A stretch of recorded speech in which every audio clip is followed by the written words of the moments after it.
So there's a topic, dear friends, decarbonizing the world using nuclear energy. Emerging technologies and challenges ahead.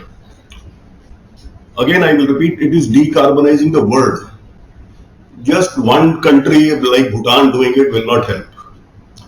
All the 195 countries have to work on this. And that is the topic, how the world will get decarbonized. And what are the technologies at hand, what are the emerging technologies, and what are the challenges in those.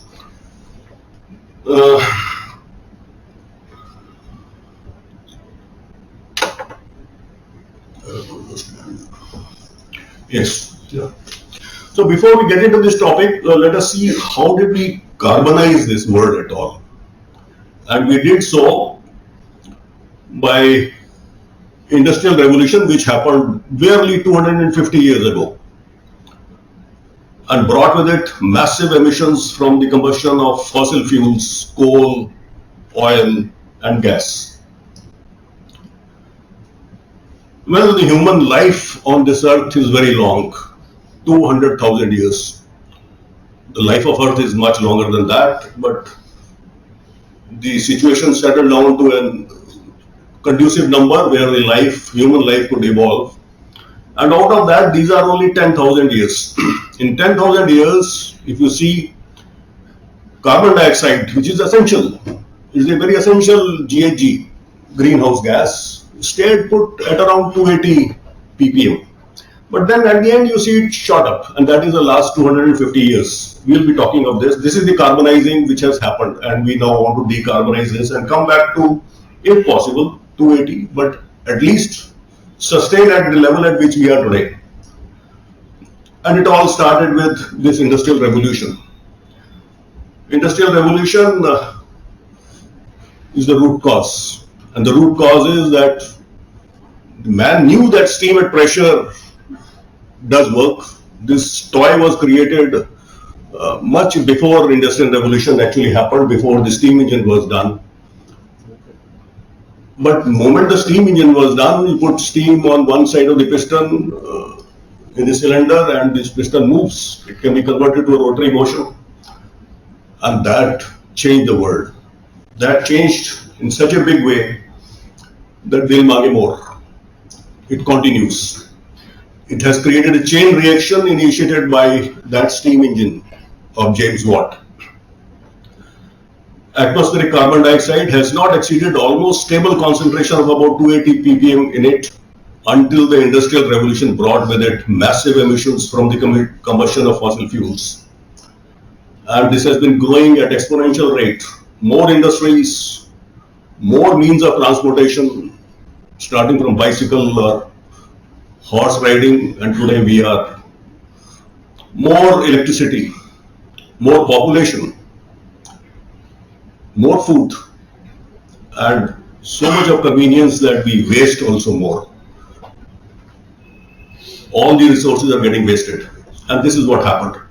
The red line shows how the energy consumption shot up since Industrial Revolution.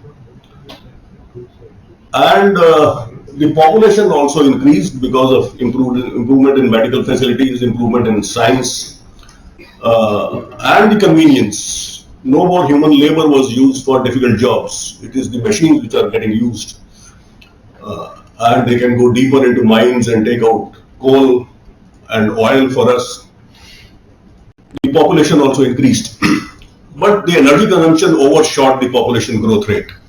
And therefore, per capita, which is the green line at the bottom, has not substantially increased. It has increased. It has made the life very comfortable, but not in the same proportion in which energy is increasing. In a shorter scale, this is a number. On population, about 250 years ago, Earth was having 1 billion people, and today we are 7.7 billion, and next year will be 8 billion people. So the energy is required for all such large population, and the demand for energy is increasing. We find that some countries, of course, we are the third largest producer of energy, consumer of energy in this world, but our population is large. So we are trying to multiply it. But then there are some countries which are above us when we look at per capita energy consumption. But most of the countries of those 195 are below us. If all of us try to reach that high target, I do not know what will be the energy requirement. The world has also passed through conversion of more and more forest land, more and more areas which are covered by trees to agricultural land. And this has been also increasing very high. But fortunately, it has already peaked out. It has already peaked out, as we will discuss later, with the help of what we call as atomic science. It has contributed in a way to control this, at least. This growth has been already controlled. And we look forward for nuclear energy to control many other things. These are two different researchers giving these numbers. In fact, this is the exploded view from since 1961, how the global land area used for agriculture has today peaked out, and we are able to grow more crops on the same land, save more food from pests. Greenhouse gases. We are not discussing carbon alone, we are discussing greenhouse gases. The earth, has a natural, we said 280 ppm was existing and everybody was comfortable. That is necessary. Because the greenhouse gases also, we know that it warms up the earth and we need some warming up. If today all greenhouse gases are suddenly disappearing, the earth will become cooler by 33 degrees Celsius. Bombay will be sub-zero. So greenhouse gases have been part of the evolution and it stabilized at a number like what we have seen earlier. In greenhouse gases, actually water vapor forms an important component. Water vapor itself is a greenhouse gas. In addition to other gases like methane and N2O and all that. The atmospheric concentration of water vapor has been less than 1% up to that before industrialization, and carbon dioxide around 280 ppm. Just 280 ppm has changed to 420 today. 420 ppm is creating this havoc, this concern on global warming. And this has a positive feedback loop. As the temperature increases, more water evaporates. Atmosphere gets more water. It is a greenhouse gas by itself, water vapor. But then more water vapor in the atmosphere at some locations, suddenly by change of conditions, it comes down to earth as precipitation and we have floods, we have very heavy rains, we have very heavy snowfall suddenly at some locations. So it is a positive feedback loop.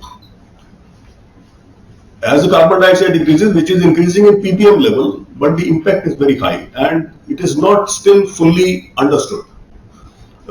Every year before monsoon we get some predictions and we find that the impacts are not very well understood even today, even though best of the computers of the world are today working on this.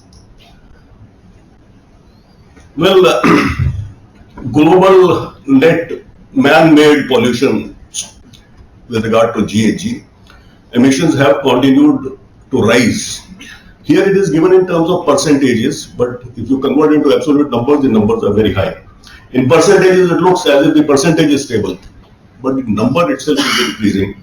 And you will find here that the bottom blue represents carbon dioxide from fossil fuel and industry. That is what we are normally talking, that this should have been controlled. But that is not all. Remaining about 40% comes from other sources. And carbon dioxide from land use and land use change. We are building cities where there were forests. Much of the forest has been converted to agricultural land. We are making so many things, I will not list them out. And the land use has been changing. That itself, this orange color shows that land use and the effect, and therefore effective carbon dioxide which was getting absorbed and stored there in the plants is today not stored. So this natural source of balancing carbon dioxide has depleted considerably and there is no solution to this. Some people say if you want to solve it, 70% of the land will have to be again put back to forest, and man will have to live on 30% land used for agriculture. This is just one. I do not know how accurate. In fact, you will see in all these, there is a lot of variations possible. These numbers are not very accurate because collection data is also very difficult. Next comes methane. It is a greenhouse gas, and you know how methane is getting created. In fact, in this, the researchers now say that the food chain change in the world, shifting, most of the world was not non-vegetarian on daily basis or all the 3 meal basis. But now this industrialization of the animals which are used for meat eating are increasing. These are industries now, and they are contributing in a big way to methane. Well, this is one of the research conclusions today. So it is not that we have to only stop using coal in industry. I do not know what nuclear can do for this. The food chain is adding to methane today. Nitrous oxide is again from burning of fossil fuels, and nuclear has a solution for this. The electron beam irradiation of the fumes can change this nitrous oxide to a non-GHG gas. And CFCs, we know, it has been in discussion since long. So these are the gases which are troubling us. And we are looking for a solution only for this blue one. Whether that will be sufficient, I do not know. In fact, just to explore, 1971, when I joined the nuclear industry, this was the picture. The energy consumption was some 230 EJ, and 13% of the energy was coming from non-fossil. In this non-fossil, this orange block is actually biomaterials, that is burning of wood or using wood in some different forms. And remaining is gas, oil and coal. The percentage of nuclear, when I joined, the percentage I am saying, not the absolute number, is 0.5%. And today it is 5% of a much higher energy level. Today the energy consumption today is about 2.7 times of what it was in 1971. Don't look that these two blocks are equal in size. If you actually make in the absolute numbers, the second block will be 2.7 times of the previous one. And therefore nuclear today has a substantially increased since I joined the job.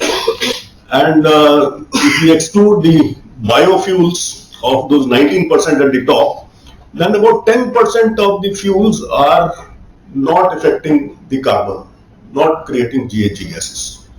And we are today looking at, in today's lectures also, that how this 10% can be expanded, which includes solar, which includes wind, which includes nuclear, can be expanded to minimize this 81%, which comes from gas, oil and coal. So decarbonizing means this much of carbon has to be somehow overcome by sources which are at the top. And so this is how it got carbonized and how much it got carbonized.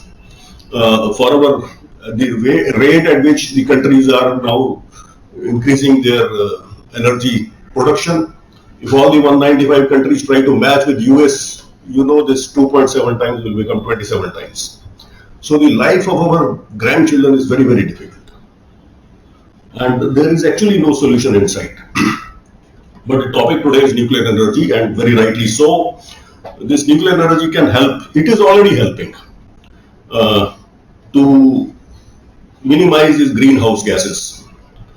Let us see what is this when we look at the revolution which happened. Just we came to know that steam at pressure can work for us, and therefore we can minimize human labor, animal labor, and this is where we have landed.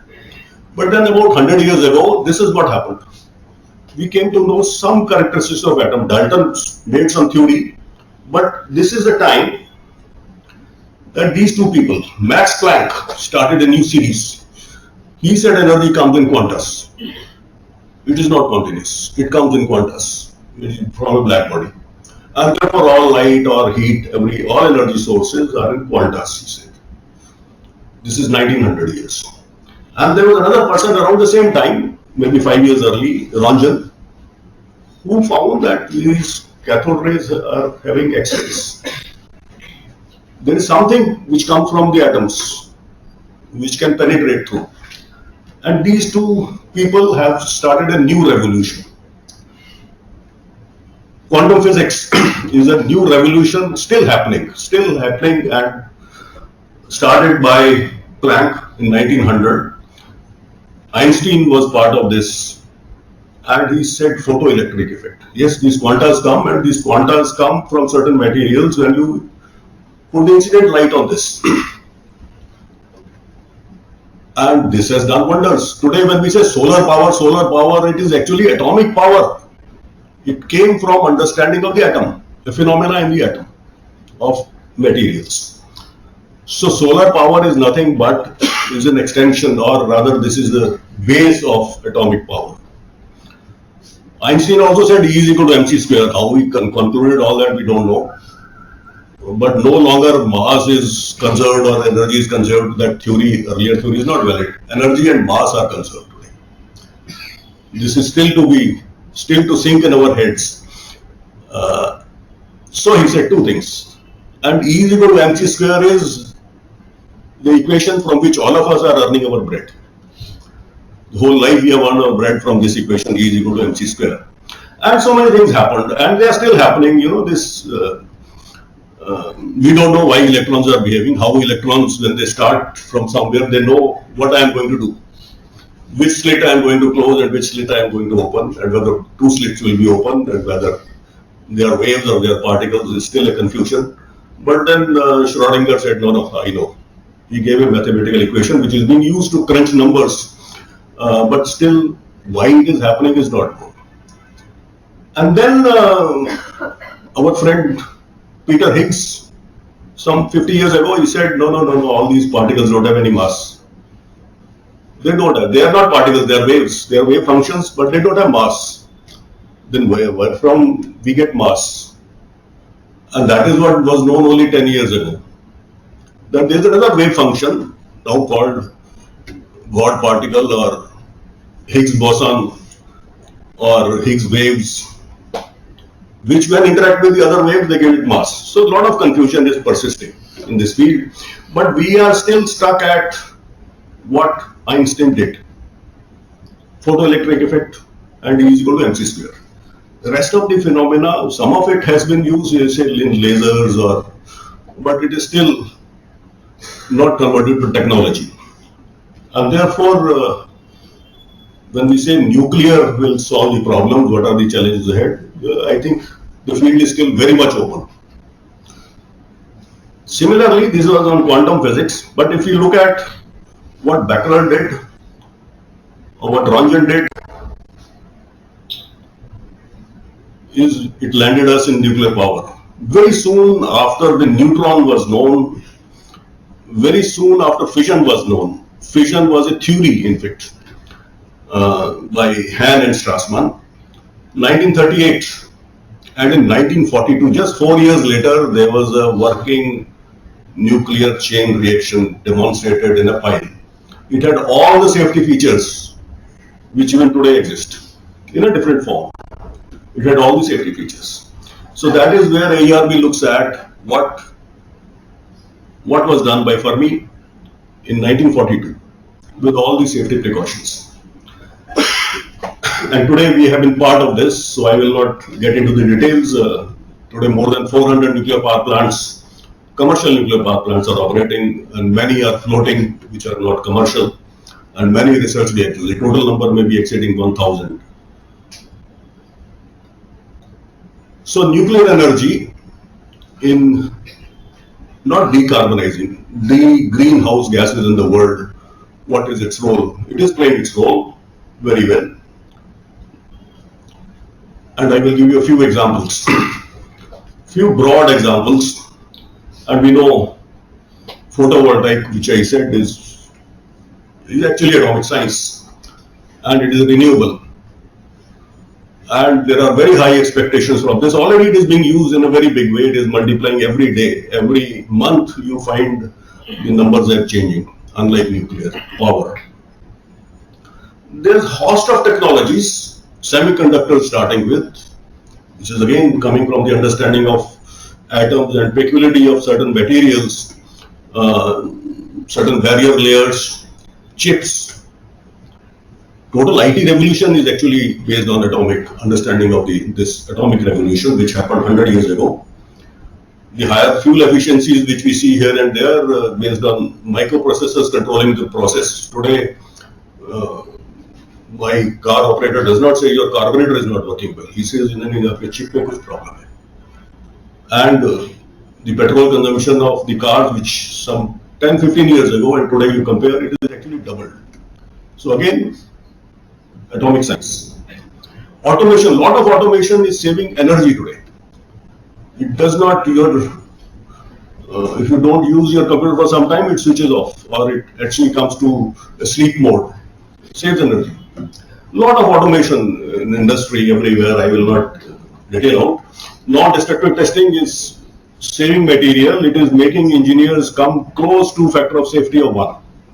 In nuclear field, it is saving material. It saves rejections. In the process, you can check that this certain bar will not get converted to a good sheet. So you reject at the bar level. So you don't process it further. You save carbon.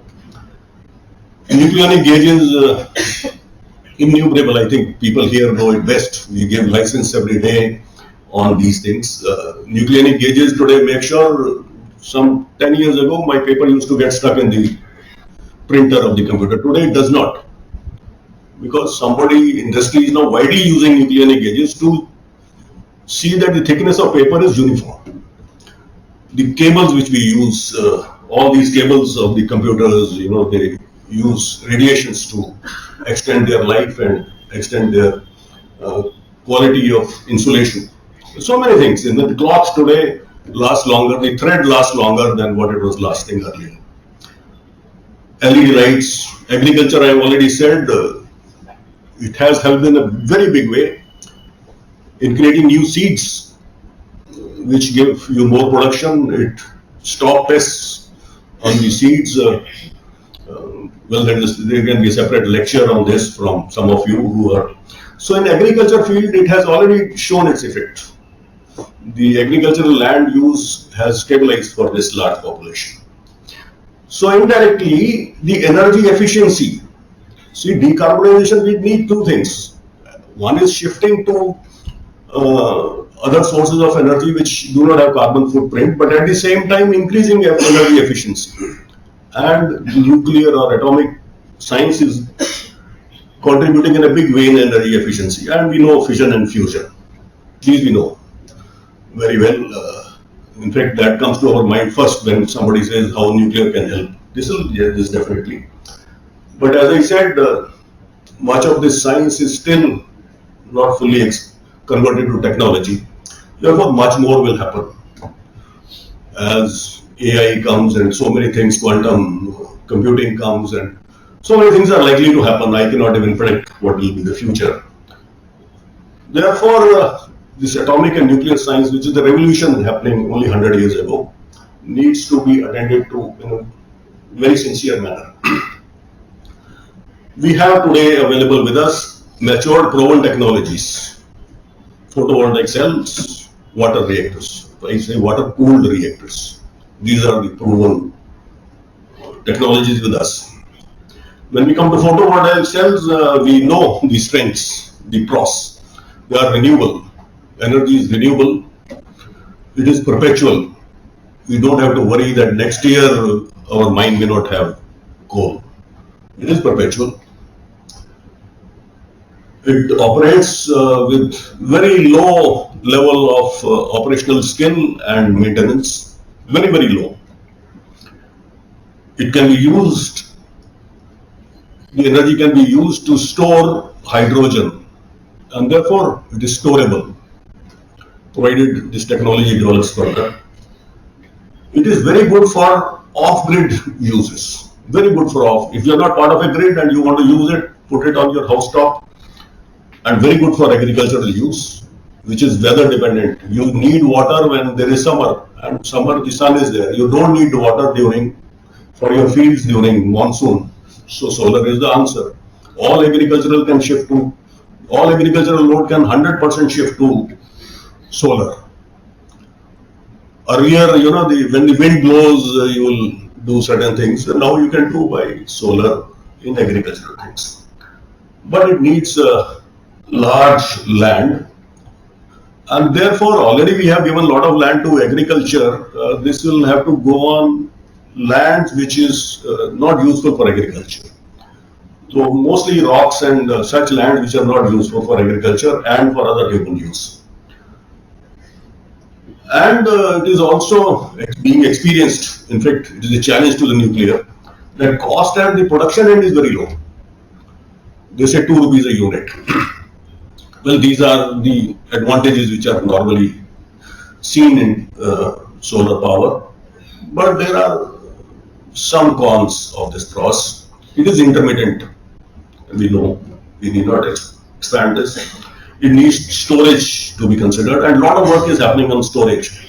In fact, atomic science is going to help in this.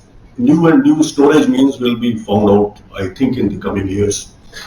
And storage capabilities may increase. But then, since it fluctuates, it is intermittent, it is a big challenge to the power grid stability. And this is being experienced right now in India, in northern grid, in southern grid.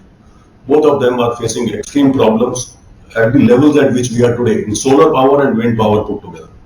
They find it very, very difficult to manage during the peak generation from solar and wind. So much so that today coal-fired plants are being asked to back down at that time up to a level of 55% capacity. And government is now considering to reduce that number to 45%. When they do so, those coal-fired plants will not suffer a loss. They will be compensated for that non-performance because you are forcing them to come down. And therefore, what I put at the last here, cost to the consumer is not from solar power. Solar plus what coal has backed up at that time, plus whatever extra you have to do for the grid, which was not used for 24 hours. The grid, that part of the grid is used, if there is a transformer for solar power, it is used for 4 hours in a day or 6 hours in a day. It is not used for 24 hours. So the capital investment to push solar power through the grid to your house is very high. And therefore, it is much more than what coal is giving today. Okay. But there is the question whether it is alone capable. Suppose we have storage developed. Is it alone capable to meet the requirement? Do we have so much of land? This is a question, and Professor Sukarni has written a book on this. But there are also lot of research work going on, emerging research to solve these challenges, like improving the efficiency of solar cells from 15 to 19%. Today they are saying they are touching 40% at least on this lab scale. We'll have to wait and see when it gets commercialized. Storage I have already mentioned. Newer materials are being considered. Some of them are in organic materials are being considered. Life, which today the manufacturers are promising 25 to 30 years, also needs to be extended. And the waste management of all these large numbers, which have actually generated very small electricity per square meter, is another challenge which future only will tell. Water-cooled nuclear power plants, I think we all know. I can even skip this slide, that this is a proven technology. Proven, and amongst all the technologies, PWR stand at the most, the largest fraction of the present commercial NPPs. High availability we know today, in India itself we touch 80 to 90%. And we are competing very well with the other forms of energy, particularly with the coal and oil sectors. And for India, the capability to design and make in India exists. And very high level, all of us in AERB know very well, it is your contribution that there is very high order of safety built in. We know today that from our modern plants, there will not be any need In fact, the neighborhood may not come to know that there is a severe accident inside. It is so well designed in terms of safety, and therefore people around need not worry. But as per regulatory principles, we cannot declare it. The procedures of emergency handling have to be there, but we know that is today unimaginable when it comes to seeing that the people will have to be disturbed in the neighborhood. And desired numbers, we have the technology, we are the designers, and desired number of nuclear power plants can be installed to decarbonize. But the question of spent fuel management, we are talking of the world, we are not talking of India alone, is a big concern, very big concern, and this needs to be solved if we want to move forward internationally. Project management, which is a very complex plant, unlike solar, very complex plant, and therefore project management and integrating all the required elements in a given time and in a given cost is a challenge to the people who work on these projects. Again, for India, or not only for India, for internationally also, there will be a limitation on uranium if we expand just on water-cooled nuclear power plants. We'll discuss this topic later. Well, even though we say that safety is built in, but incidents which have happened in developed countries, they are high on the public mind. Therefore, safety continues to be high on the public mind. Site availability to meet the regulatory requirements is another challenge for a highly populated country like India. But what is emerging now is small and modular reactors, which will shorten construction time and may be suitable for wider type of sites. Well, it has to be seen once a design is put forward to regulators, but the designs which are being talked of indicate that they will be inherently safe. Just to run through the capability of making these plants. In the 70s and 80s, somewhere in the world, a nuclear power plant was being commissioned once in 13 days. So that is a capability. At those days, when the industrial facilities were having limitations, today we are far, far ahead in the industrial capability in the world. And therefore, these 13 days can even become 1 day. Full effort is made, and therefore this is a solution for decarbonizing. But then it lost steam because of various reasons, which can be a different lecture. But the steam is lost not only because of TMI accident or Chernobyl accident. It is lost because it is complex technology, and commercial people, had simpler solutions. So wherever you find those commercially done, there only it stopped. It did not stop in, say, France. But wherever it was commercial, people were handling, they found better ways of, why not make a coal plant or gas plant. Number of operable units therefore stabilized somewhere in 86, 87. The number of units, nuclear units in the world has stabilized. Some unit going out, some more may be joining here and there. But what you see is, at the time of TMI, this was the nuclear energy production, whereas nuclear power and all number of units are almost reaching stabilization level. The performance has improved considerably, the capacity factors. So maturity in not only in constructing, the performance all over the world has improved. It includes India. We are touching now everywhere the average capacity factors. People are claiming more than 85%. So it is a proven technology capable of being constructed at a very fast pace on an average in the world, and at performing at very high level. So nuclear energy is an option, definitely. It is proven for controlling the greenhouse gases around the world. But then what are the constraints? Why it is not emerging? What is the reason? And the major reason I will say is non-technical. In this table I put some technical reasons which are very well known to us, but some non-technical reasons. And the most important reason is non-proliferation fear. Proliferation fear is highest, which is holding it back. And the countries who hold this technology who hold the expansion of this technology either through legal means or political means make sure that I can have what you cannot have. And that is one major reason that this technology is not expanding. The feeling is that I can have, I am very safe, but you cannot be. You cannot be given this material. If you are given, you are not given it in full terms. So that is holding it back. I will not go through the other which are very well known to you. So it is non-proliferation and converted into many legal bottlenecks and many political bottlenecks from the countries who can deliver nuclear power to the world. They can give the technology, but they hold back. And includes India. They are not ready to give to India. And the second thing is, again, it's part of this proliferation, how spent fuel has to be handled, how high level waste has to be handled. This question is not being answered.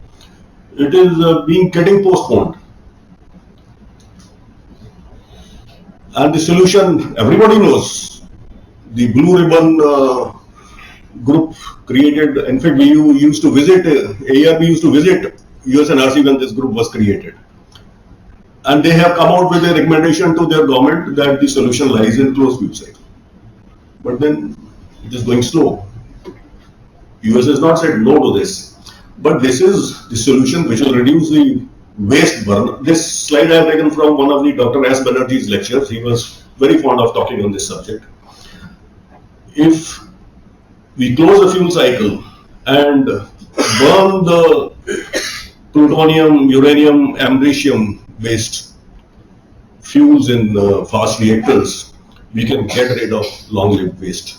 And the waste which we will leave will be only 300 years, having the age of 300 years. Well, friends, we know Mohenjo-daro 5,000 years ago. Today we are getting surprised. Some village near Delhi today, they are saying, no, it is 4,000 years old, and now they have found out that they were chariots and they were. The 4,000-year-old history we could not find out. How can we leave waste on this earth for so many long?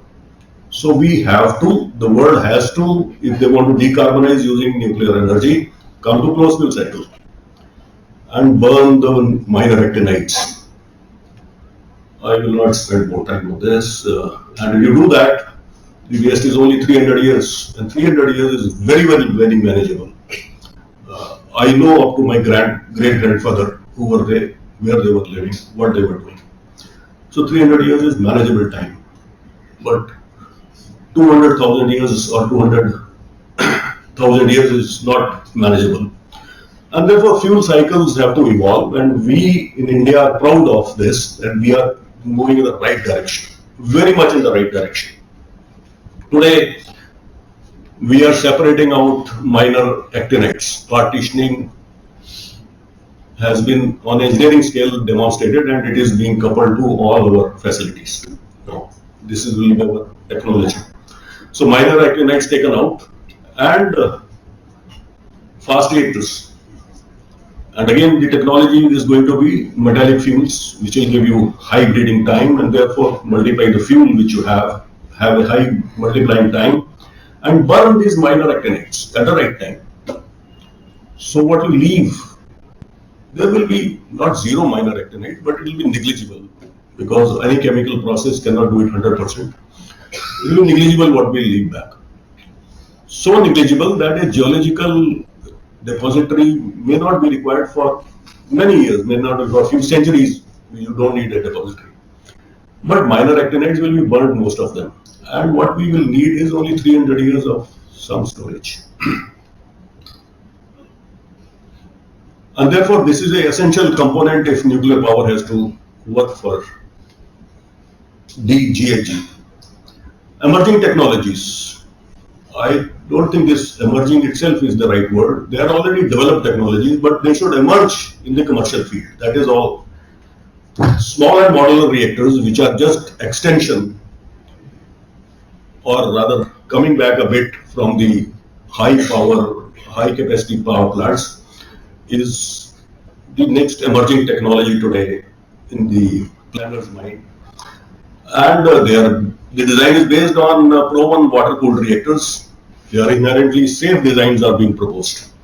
On the design figures at least, they look so attractive with passive features, all integrated in a vessel, just like our pool type of fast breeder reactor, that you cannot conceive of how LOCA will happen, how activity will go out with so many passive features. And therefore, regulators may consider, once the design comes, relaxing siting requirements from these. And the sites from retiring fossil fuel plants, which have to be stopped if decarbonizing have to be done, and the Government of India has already started stopping. Sites are available. They are good for power plants. And therefore, this is the immediate emerging option available. But they are low capacity, therefore, small investment can be done on a low capacity plant and start working on it. Very high investment from the utility is not required. Of course, cost per megawatt is going to be high, quite high compared to large size plants, and that has to be taken care. Frequent refueling also may not be possible. If you are building some 1000 SMRs every day, you cannot have a shutdown somewhere and teams doing a difficult job. So some physics and some fuel has to be different in this. Multiple units may be sharing some safety systems, maybe sharing. I do not know how the designs are evolving, and therefore it will be a regulatory challenge. And therefore, but still, large number of manpower will be required, trained manpower will be required, even though they are inherently safe, and may be required to work at remote areas. So right now, in fact, there is it is so much in talk, but a proven system which has seen number of years of operation has not come forth. There are large number of designs, some 90 designs being talked of, but we'll have to wait and see how it emerges. But it is very much in the net because it is actually derived from current water-cooled reactors. Sodium-cooled fast neutron reactors. The world now likes to call it fast neutron reactors, not fast reactors. I remember in some Russian meetings with Kudam, somewhere we mentioned fast reactors, and the lady who was translated it as a quick reactor. So it is fast neutron reactor. Okay. It is possible to produce more fuel. Vastly efficient to maximize the use of mined uranium. Vastly. Claims are being made, it could be 100 times, 0.7% and 70%. It could be 100 times or 50 times, but it will be vastly different. And it's a low pressure sodium coolant system. Once commissioned, of course, commissioning has a lot of problems because of sodium. But once commissioned, we have seen it operated so very well in France, so very well. And it is operating so very well in VN 800. Safety will be nuclear safety will be a minor question with this. Industrial safety everywhere is a question. It will have very high thermal efficiency compared to what 23% we are having today, or 29%. It will have above 40% efficiency because of high temperatures possible with sodium. You know all this, and it has ability to burn minor actinides, get rid of long-lived waste. Somehow the cons, I see only one cons, that the commercial people are not giving it priority. And again, driven by that non-proliferation requirement. The people will misuse the plutonium, or they will create some plutonium which they don't want people to create. So 195 countries are being held back, but not India. And the emerging technologies, emerging challenges are that we must bring in these commercial people interested in this, or the political people getting interested in this. They are getting interested in generation 4. In fact, 4 of the reactors concepts are based on this. But how aggressively they are working, only time will tell. They said 2030, which is not very far off. Thorium, which we have in plenty, and the solution is molten salt reactors. And these have been developed, proven in 1950s. In fact, they were considering this to be a source for aircraft engines, small level, and they operate it. But again, the fear of proliferating, because molten salt reactors permit online reprocessing, and you can create materials of different quality. So it has been withdrawn as if this is not technically possible. It was operating. So this is a reactor which is, I think, the only reactor which is useful for thorium. Thorium is a good material by all means. The minor actinides it produces are very low. Its engineering properties are very good as a fuel. But then reprocessing this and making a fuel out of that, again refabricating a fuel, is a very, very challenging job. It is an almost impossible job if you want to compete with other technologies. You can do it for fun, but not as commercial work. And therefore, molten salt reactors, which is just like your, this grinding machine which grinds the wheat, you can go on pouring this and take out the burnt fuel, reprocess it. It is as simple as that, and safe. And therefore, molten salt reactors, very high efficiencies. The temperatures are going up to 600 degrees Celsius. Very low waste generation. In fact, very, very low waste generation, and no fear of that in a break of a pipe or break of a vessel, activity will go out, because activity is regularly being handled. The activity which can go out, volatile activity. There is no need to manufacture it. Actually, NFC will stop. There will not be any NFC required. Nuclear fuel complex is not required. So there are a number of advantages. They can be designed as breeders. Of course, the breeding ratio will be less than what fast reactors give, but they can be breeders. They are very good waste burners. They will be burning their own waste, which will be getting created. So therefore, net waste they will create is very small. And this high temperature heat can change the scenario for hydrogen production. Today, hydrogen production is being conceived as electrolysis. So already electricity production is inefficient way of using fuel. You get 30%, 33% efficiency, maybe in some ultra super critical coal-fired stations you get 40%. But then electricity and then hydrogen production itself is a loss of efficiency.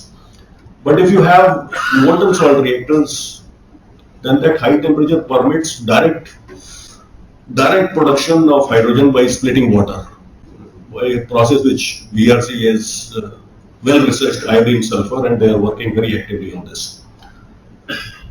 Well, the researchers say that it will need development on materials, particularly chemistry. Chemical engineering is more important here, because we are using fluorides, and therefore corrosion of materials, and therefore materials have to be strong enough, and nickel-based alloys may have to be used. Physics is also a challenge, because the fuel is moving, and therefore as it moves out, the beta fraction available in the reactor portion may also move out, and therefore sizing the reactor D by L ratio will have to be focused. Not impossible. None of them is impossible. Plants operate it. That is what. And we have to create long life. One of the concerns is that it will be using, as the design is being talked today, graphite as a moderator. And that graphite at that high temperature will have less life. Therefore, graphite waste handling is a challenge. And some solutions are being talked of, using zirconium hydride as the moderator and so on. So some research is required, which is emerging. And that is all. These are I will not call them emerging technologies. They are available technologies. You have to only emerge out of that non-proliferation, these legal issues and political barriers which are being created. If not, the fossil fuels, which we saw in the earlier one figure, is contributing to 81% of primary energy needs in the world. This cannot be killed.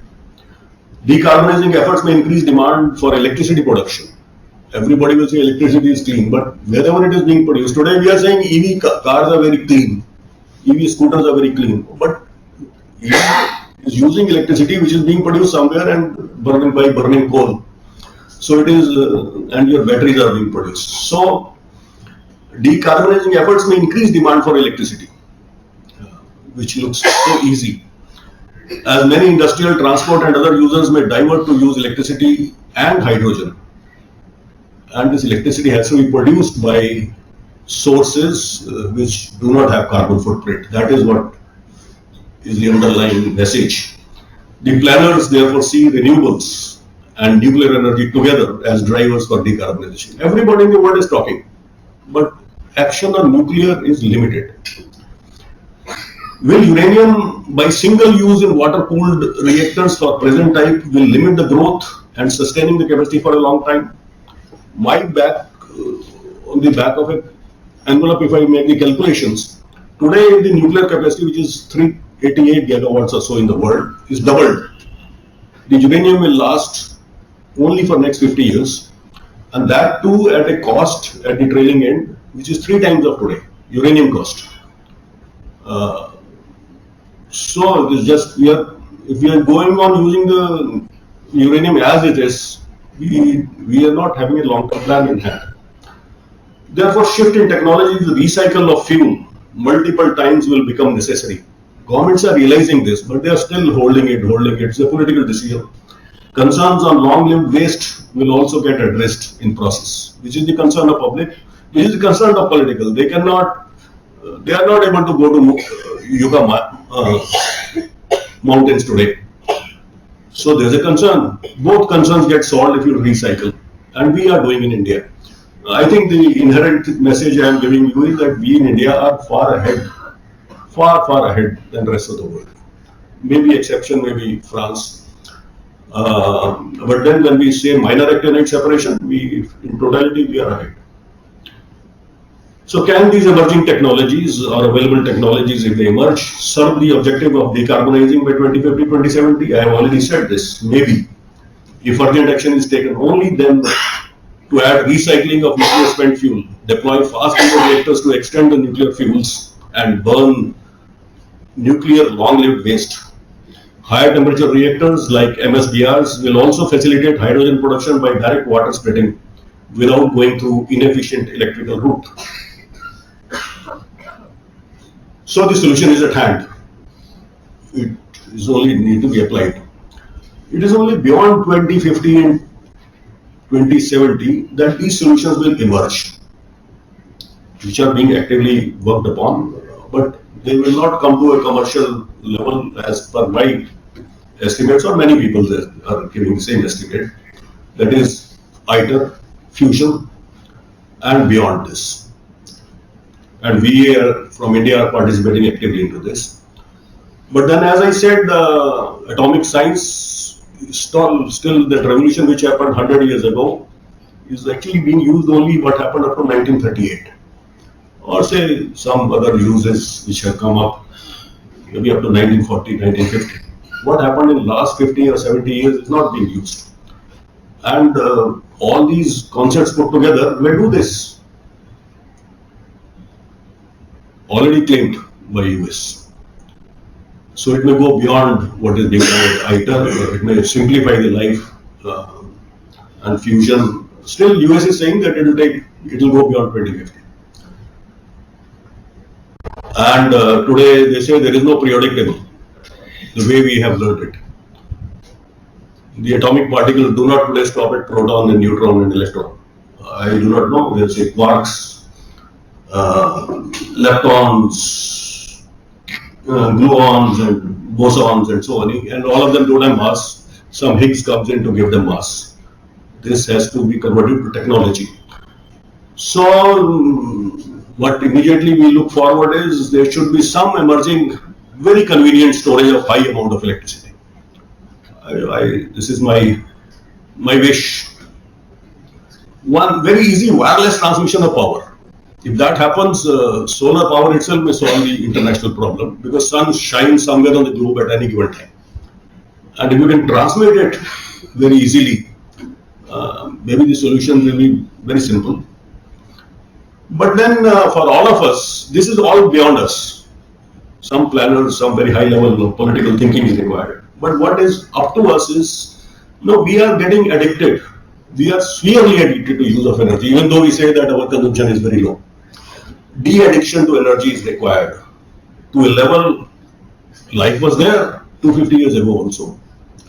Somewhere we can come to that level. Today, on the bottom of every email you receive, there is that don't print it, paper, you will, some forest tree will be cut for a paper. But what about that tissue paper, which on a restaurant table when we sit, we waste and you know where all you waste paper. There is just one example. There are a lot of examples of wasting energy. We are wasting huge amount of energy, huge amount of food and so many things. And we can live a comfortable life. We saw in COVID time that we could manage the life in 2 t-shirts and 2 half pants. It was possible. It was shown very recently in COVID. Many things we had to live out, and we lived. And the life went on. Life did not stop. So de-addiction to energy is what I think we have to also contribute, and this will bring down the carbon footprint. I acknowledge all this is not my view. I have integrated, but it has come from Google. So if you find any errors, you blame it to Google. Thank you. Thank you for your kind attention.